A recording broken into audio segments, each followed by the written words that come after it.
வருத்தப்படாத வாலிபர் சங்கம், சீமராஜா, அதை தாண்டி ரஜினி முருகன், இந்த படங்கள்லாம் பார்த்து நம்ம பயங்கரமா என்ஜாய் பண்ணியிருப்போம். அப்பேற்பட்ட டைரக்டரோட படைப்புல ரெடியா இருக்க திரைப்படம் தான் கொம்பு சீவி.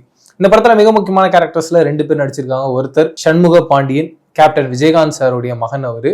ரெண்டாவது மிக முக்கியமான கேரக்டர்ல யார் நடிச்சிருக்காருன்னா சரத்குமார் சார். இவங்க 2 பேரும் பண்ற அல்ட்ராசிட்டி தான் இந்த படத்தோட கதையா இருக்கு. படத்தோட மெயின் கதையா என்ன இருக்குன்னு பாத்தீங்கன்னா, ஒரு கிராமம், அந்த கிராமம் வந்து ரொம்ப சந்தோஷமா இருந்துகிட்டு இருக்கு. அப்ப என்ன பண்றாங்கன்னா, அந்த இடத்துக்கு ஒரு டேம் கட்டினா சரியா இருக்குன்ற மாதிரி கவர்மெண்ட் முடிவு பண்றாங்க. அப்ப அந்த கிராமத்தோட இடம் தேவைப்படுது. ஏன்னா அந்த வழியில தான் வந்து அந்த தண்ணி போக போகுது. அப்படி இருக்கும் பட்சத்துல இந்த கிராமத்து மக்கள்லாம் இங்க இருந்து வேற ஒரு இடத்துக்கு போக சொல்றாங்க. வேற ஒரு இடத்துல கவர்மெண்ட் இடமும் தராங்க. என்ன இருந்தாலும் பல நூற்றாண்டுகளா ஒரு கரையோரத்துல ஒரு கிராமம் வசிச்சு இருக்கு.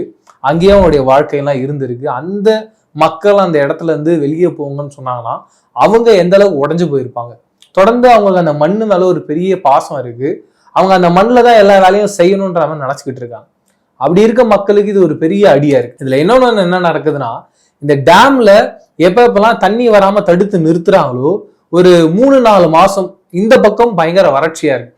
அப்ப இந்த ஊர் மக்கள்லாம் என்ன பண்றாங்கன்னா, அவங்களுடைய வீடுகள், அவங்களுடைய குலசாமி, அவங்க இருந்த இடம், அவங்களுடைய குளம், கொட்டை, அதை தாண்டி அங்க இருந்த கிணறு, இது எல்லாமே தெரியுது. அப்ப இவங்க அந்த இடத்துக்கே போய் மீண்டும் விவசாயம் பண்ண ஆரம்பிக்கிறாங்க.